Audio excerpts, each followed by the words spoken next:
that the worst kind of famine is hearing the word of God.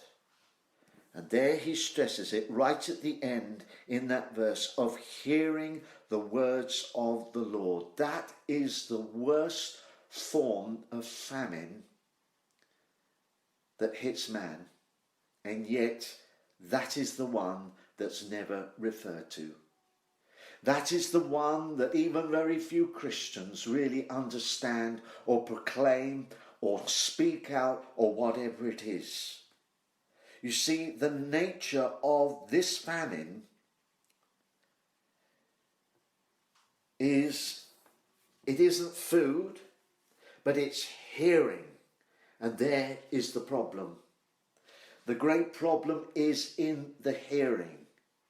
And the reason that they're not hearing is because the heart, the inner man, is not hearing. There is a problem.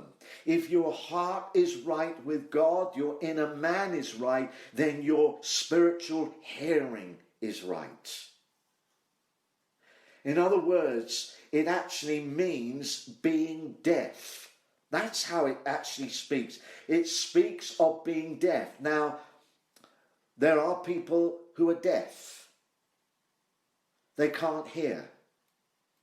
That is a physical thing. And it's exactly the same, but it's in the spiritual. They're not able to hear.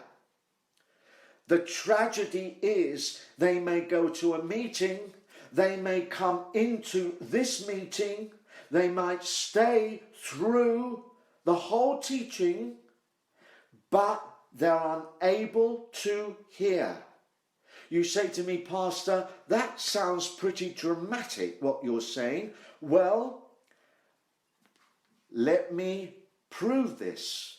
How many do we see, or we have seen over the years, who have come into our meetings when we're online, and they're blessed, and they'll come back next week.